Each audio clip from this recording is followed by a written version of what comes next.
Sir, കേന്ദ്ര സർക്കാർ പദ്ധതിക്ക് നൽകുന്ന VGF തുക സംസ്ഥാന സർക്കാരിന് തുറമുഖ പ്രവർത്തനത്തിൽ നിന്നും 2035 മുതൽ ലഭിക്കുന്ന വരുമാന വിഹിതത്തിന്റെ 20% എന്ന നിരക്കിൽ കേന്ദ്ര സർക്കാരിന് തിരിച്ചടവായി 60 വർഷത്തെ കൺസഷൻ കാലയളവിലുടനീളം നൽകണമെന്ന് നിഷ്കർഷിക്കുകയുണ്ടായി. ഇത് ഉറപ്പാക്കുന്നതിനായി ഡിപ്പാർട്ട്മെന്റ് ഓഫ് എക്കണോമിക് അഫയേഴ്സ് സംസ്ഥാന സർക്കാരും തമ്മിൽ ഒരു പ്രീമിയം ഷെയറിംഗ് എഗ്രിമെന്റിൽ ഏർപ്പെടണമെന്നും നിഷ്കർഷിച്ചിട്ടുണ്ട്. പദ്ധതിയെ VGF സ്കീമിൽ ഉൾപ്പെടുത്തിക്കൊണ്ടുള്ള അന്തിമ അംഗീകാരത്തിനുള്ള DAയുടെ ശുപാർശയുടെ അടിസ്ഥാനത്തിൽ മുന്നോട്ട് വെച്ച പ്രീമിയം ഷെയറിംഗ് എഗ്രിമെന്റ് പ്രകാരം വരുമാന വിഹിതത്തിന്റെ 20% ചുവടെ പറയുന്ന നിബന്ധനകൾ ആദ്യം പൂർത്തിയാകുന്ന നിബന്ധനയുടെ അടിസ്ഥാനത്തിൽ കേന്ദ്ര സർക്കാരിന് തിരിച്ചു നൽകേണ്ടതാണെന്ന് നിഷ്കർഷിക്കുന്നു. കേന്ദ്ര സർക്കാരിൽ നിന്ന് ലഭിക്കുന്ന വയബിലിറ്റി ഗ്യാപ് ഫണ്ട് NPV വ്യവസ്ഥയിൽ തിരിച്ചടയ്ക്കണം. കൺസഷൻ കരാർ അവസാനിക്കുന്നവരെയോ ഏതെങ്കിലും കാരണത്താൽ കരാർ റദ്ദാകുന്ന കാലയളവ് വരെയോ തിരിച്ചടയ്ക്കണം. അപ്പോയിന്റ് ഡേറ്റ് മുതൽ 60 വർഷം പൂർത്തിയാകുന്നവരെ എല്ലാ വർഷവും കേന്ദ്ര സർക്കാരിന് തിരിച്ചടവ് നടത്തേണ്ടതാണ്. കേന്ദ്ര സർക്കാർ പദ്ധതിക്ക് നൽകുന്ന VGF തുക സംസ്ഥാന സർക്കാരിന് തുറമുഖ പ്രവർത്തനങ്ങളിൽ നിന്നും 2035 മുതൽ ലഭിക്കുന്ന വരുമാന വിഹിതത്തിന്റെ 20% എന്ന നിരക്കിൽ കേന്ദ്ര സർക്കാരിന് തിരിച്ചടവായി 60 വർഷത്തെ കൺസഷൻ കാലയളവിലുടനീളം നൽകണമെന്ന് ആവശ്യപ്പെട്ടിട്ടുണ്ട്. പദ്ധതിക്ക് VGF സ്കീമിൽ അന്തിമ അംഗീകാരം നൽകുന്നതിനായി DA വിലയിരുത്തുന്ന ഘട്ടത്തിൽ VGFന്റെ തിരിച്ചടവ് നിഷ്കർഷിച്ചുകൊണ്ടുള്ള നിബന്ധന ഒഴിവാക്കണമെന്നാവശ്യപ്പെട്ടുകൊണ്ട് സംസ്ഥാന സർക്കാർ DAക്ക് 3/7/2018 കത്ത് നൽകിയിരുന്നു. കൂടാതെ പദ്ധതിയെ വിലയിരുത്തുന്ന DAയുടെ കീഴിലുള്ള എംപവേർഡ് ഇൻസ്റ്റിറ്റ്യൂഷന്റെ 24/11/2020 നടന്ന യോഗത്തിലും എംപവേർഡ് കമ്മിറ്റിയുടെ 27/6/2022, 27/7/2024 തീയതി നടന്ന യോഗങ്ങളിലും VGFന്റെ തിരിച്ചടവ് നിഷ്കർഷിച്ചുകൊണ്ടുള്ള നിബന്ധന ഒഴിവാക്കണമെന്ന് സംസ്ഥാന സർക്കാർ ആവശ്യപ്പെട്ടിരുന്നു. കൂടാതെ VGFന്റെ തിരിച്ചടവ് നിഷ്കർഷിച്ചുകൊണ്ടുള്ള നിബന്ധന ഒഴിവാക്കണമെന്ന് ആവശ്യപ്പെട്ടുകൊണ്ട് ബഹുമാനപ്പെട്ട മുഖ്യമന്ത്രി കേന്ദ്ര ധനമന്ത്രിക്ക് 23/10/2024 പ്രധാനമന്ത്രിക്ക് 10/12/2024 കത്തുകൾ നൽകിയിട്ടുണ്ട്. ശ്രീ AK മാഷ്റഫ്. സർ, കേരളത്തിന്റെ സാമ്പത്തിക രംഗം തകർന്നിരിക്കുകയാണ്. നമുക്കൊക്കെ അറിയാവുന്ന കാര്യമാണ്. VGFുമായി ബന്ധപ്പെട്ട ചർച്ചകൾ 2015 മുതൽ നടക്കുകയാണ്.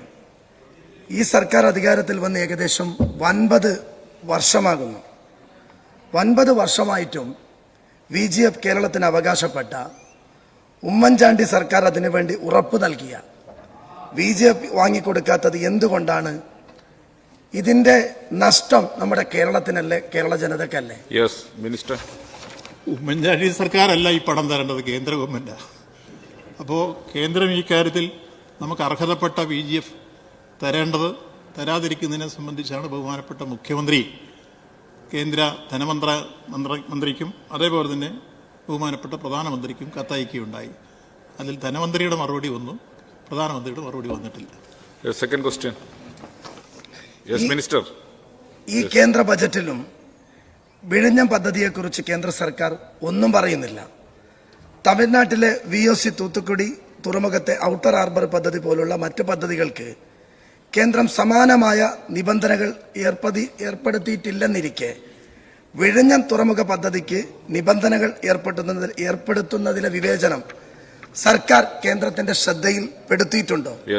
വിഴിഞ്ഞം പദ്ധതിയെ തകർത്ത് BJP ഭരിക്കുന്ന സംസ്ഥാനങ്ങളിലെ പോർട്ടുകളെ സംരക്ഷിക്കാനാണോ കേന്ദ്രത്തിന്റെ ലക്ഷ്യം? മിനിസ്റ്റർ. കേന്ദ്രത്തിന്റെ ഈ വിവേചനാപരമായ സമീപനം ഇതിനോടകം തന്നെ കേന്ദ്രത്തിന്റെ മുമ്പിൽ ശ്രദ്ധയിൽപ്പെടുത്തുകയും ഒപ്പം കേന്ദ്രത്തിൽ പോയി സമരം ചെയ്യുകയും എല്ലാ അർത്ഥത്തിലും നമ്മുടെ പ്രതിഷേധം ഉയർത്തിക്കൊണ്ടുവരികയും ചെയ്യും. അത്തരം ഘട്ടങ്ങളിലൊക്കെ എല്ലാവരും യോജിക്കണമെന്ന് നമ്മൾ അഭ്യർത്ഥിച്ചു. UDF അതിനോട് സഹകരിക്കേണ്ടതാണ്. ശ്രീ P. ഉബൈദുള്ള. സർ, വിഴിഞ്ഞം പോർട്ട് പൂർണ്ണതോതിൽ പ്രവർത്തന സജ്ജമാകുമ്പോൾ തിരുവനന്തപുരം ജില്ലയിൽ മാത്രമല്ല കൊല്ലം ജില്ലയിലെ വിവിധ പ്രദേശങ്ങളിലും അടിസ്ഥാന സൗകര്യങ്ങൾ ഏർപ്പെടുത്തേണ്ടി വരുമെന്നാണ് വിദഗ്ധരുടെ അഭിപ്രായം.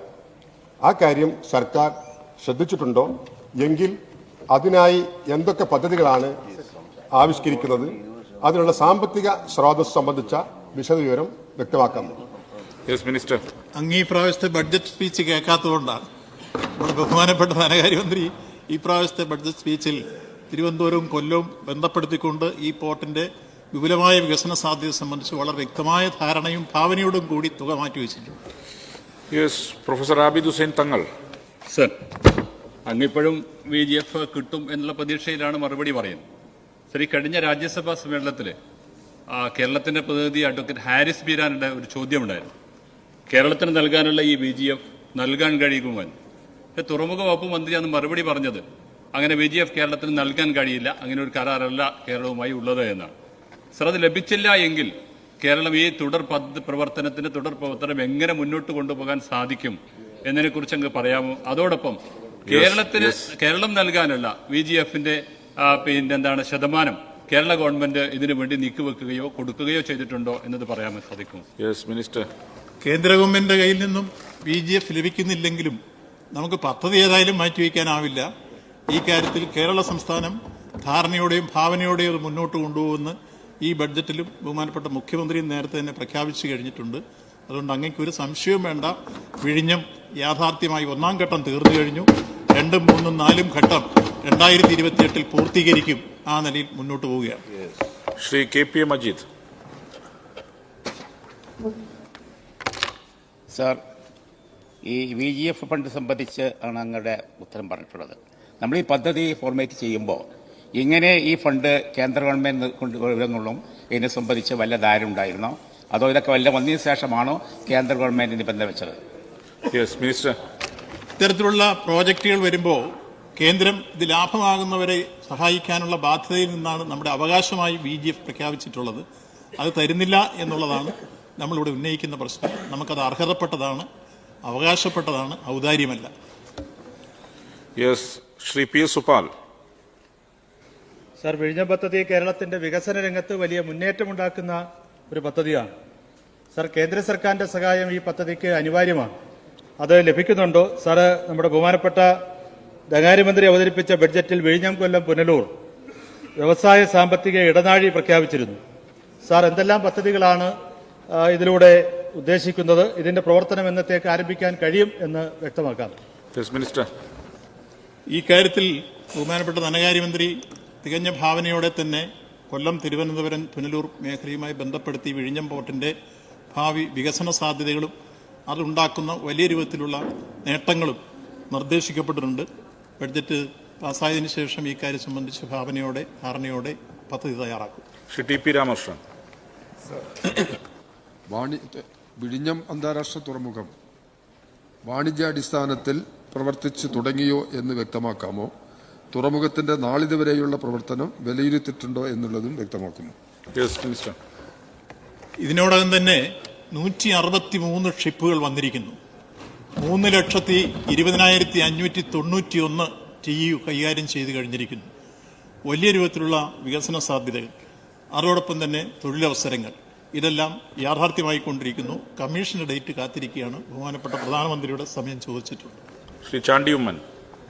സർ, തിരുവനന്തപുരം മെട്രോ അത് തിരുവനന്തപുരത്തിന്റെ സ്വപ്നം മാത്രമാണ് എന്ന് പറയാൻ പറ്റത്തില്ല. ഈ സംസ്ഥാനത്തിന്റെ മൊത്തം ഒരു സ്വപ്നമാണ്. അതും വിഴിഞ്ഞവുമായി ചേർത്ത് വെക്കുവാൻ അല്ലെങ്കിൽ ചേർക്കുവാൻ പ്ലാനുണ്ടോ?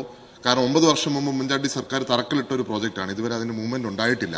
അപ്പോൾ വിഴിഞ്ഞം നമുക്ക് യാഥാർത്ഥ്യമാകുമ്പോൾ അതിൽ നിന്ന് ആൾക്കാർക്ക് യാത്ര ചെയ്യുവാനും ട്രിവാൻഡ്രം മെട്രോ അനിവാര്യമാണ്. അതിനെക്കുറിച്ച് എന്തെങ്കിലും അങ്ങേക്ക് പറയാൻ സാധിക്കും? Yes minister. മെട്രോയുടെ കാര്യം ഈ പ്രാവശ്യത്തെ ബഡ്ജറ്റിൽ തന്നെ ഇവിടെ സൂചിപ്പിക്കപ്പെട്ട് കഴിഞ്ഞിട്ടുണ്ട്. തറക്കല്ലിട്ടതുകൊണ്ട് മാത്രം ഒരു പദ്ധതി ആവില്ല. ഭാവനയോടെയും ധാരണയോടെയും നടപ്പാക്കാനുള്ള ഇച്ഛാശക്തി വേണം. ശ്രീ ചന്ദ്രശേഖരൻ. സർ, നേരത്തെ വിഴിഞ്ഞം തുറമുഖത്തെ മുൻ നിശ്ചയപ്രകാരം 2034 മുതൽ സംസ്ഥാന സർക്കാരിന് വിഴിഞ്ഞം തുറമുഖത്തെ വരുമാന വിഹിതം നൽകി തുടങ്ങണമെന്നത് കമ്പനിയെ സർക്കാർ അറിയിച്ചിട്ടുണ്ട്. അത് നമുക്ക് ലഭിക്കാനുള്ള സാധ്യതയുണ്ട്. Yes minister. കാര്യത്തിൽ വ്യക്തമായ ധാരണയുണ്ട്. ആ എഗ്രിമെന്റ് അനുസരിച്ച് തന്നെ കാര്യങ്ങൾ മുന്നോട്ട് പോകും. ശ്രീ വിൻസെന്റ്. അങ്ങ് മറുപടി പറഞ്ഞതുപോലെ 1-ാം ഘട്ടം പൂർത്തിയായി അതിന്റെ ഓപ്പറേഷൻസ് ആരംഭിച്ചിരിക്കുകയാണ്. സർ, ഈ 1-ാം ഘട്ടം പൂർത്തിയായ ഘട്ടത്തിൽ നാളിതുവരെ നിർമ്മാണ കമ്പനിക്ക് സർക്കാർ എത്ര തുകയാണ് നൽകിയതെന്നും 2-ഉം 3-ഉം ഘട്ടത്തിൽ സർക്കാർ വിഹിതമുണ്ടോ എന്നും VGF കേന്ദ്രം 20%, കേരളം 20%. കേരളത്തിന്റെ VGF കൊടുത്തിട്ടുണ്ടോ എന്നും വ്യക്തമാക്കാമോ? Yes minister. ഇതിനോടകം തന്നെ 2159 കോടി രൂപ സംസ്ഥാന ഗവൺമെന്റ് ചെലവഴിച്ച് കൊടുത്തു കഴിഞ്ഞിട്ടുണ്ട്. തുടർന്ന് ബാക്കിയുള്ളത് സംബന്ധിച്ച് വ്യക്തമായ ധാരണയുണ്ടാക്കിയിട്ടുണ്ട്. ഇപ്പോൾ VGF കേന്ദ്രത്തിന്റെ കിട്ടുന്നില്ലെങ്കിലും സംസ്ഥാന ഗവൺമെന്റ് അത് കൊടുക്കാൻ സഹായിക്കുന്ന രൂപത്തിൽ നബാർഡിന്റെ വായ്പ നമ്മൾ തരപ്പെടുത്തിയിട്ടുമുണ്ട്. ശ്രീ പി മമ്മിക്കുട്ടി. സർ, പ്രവർത്തന സജ്ജമായ വിഴിഞ്ഞം അന്താരാഷ്ട്ര തുറമുഖം അതിന്റെ സ്ഥാപിത ശേഷിയുടെ എത്ര ശതമാനം ഇപ്പോൾ വരെ കൈവരിച്ചിട്ടുണ്ട് സ്വീകരിക്കാമോ? Yes minister. ഇപ്പോൾ ഒന്നാം ഘട്ടത്തിൽ 10 ലക്ഷം കണ്ടെയ്നറാണ്. ഇപ്പോൾ അത് നമുക്ക് ഏതാണ്ട് ആദ്യം ലക്ഷ്യം വെച്ചതിൽ 94% 2 മാസങ്ങൾക്കുള്ളിൽ യാഥാർത്ഥ്യമാക്കാൻ കഴിഞ്ഞിരിക്കുന്നു. 2, 3, 4 ഘട്ടം കഴിയുന്നതോടുകൂടി 30 ലക്ഷം കണ്ടെയ്നറായി രൂപാന്തരപ്പെടും. ശ്രീമതി യു പ്രതിഭ. സർ, ഒന്നാം ഘട്ടത്തിന്റെ വിജയത്തെ തുടർന്ന് വിഴിഞ്ഞം തുറമുഖത്തിന്റെ വികസനത്തിനായി എന്തെല്ലാം നടപടികളാണ് കൈക്കൊള്ളുന്നതെന്ന് വിശദമാക്കാമോ? തുടർ നടപടികൾ റെയിൽവേ കണക്ടിവിറ്റി, റോഡ് കണക്ടിവിറ്റി, ഇതിനാവശ്യമായ പ്രവർത്തനങ്ങൾ സംഘടിപ്പിച്ച് ത്വരിതഗതിയിൽ വരികയാണ്. ഇത് സംബന്ധിച്ച് കൊങ്കൺ റെയിൽവേയുമായി ബന്ധപ്പെട്ട പ്രശ്നത്തിൽ DPR തയ്യാറാക്കി കേന്ദ്ര മന്ത്രാലയത്തിന് കൊടുത്തു. അതിന് സാങ്കേതിക അനുമതി ലഭിച്ചു കഴിഞ്ഞു. സമീപകാല ഭാവിയിൽ നിർമ്മാണ പ്രവർത്തനങ്ങൾ ആരംഭിക്കും. റോഡ് കണക്ടിവിറ്റിയുടെ ആരംഭിക്കും. അതിനുശേഷം 2, 3, 4 ഘട്ടങ്ങളുടെ പ്രവർത്തനം ഇപ്പോൾ കേന്ദ്ര പരിസ്ഥിതി വന മന്ത്രാലയത്തിന്റെ അംഗീകാരം ലഭിച്ചു കഴിഞ്ഞാൽ ഉടൻ തന്നെ ആരംഭിക്കുന്നതാണ്.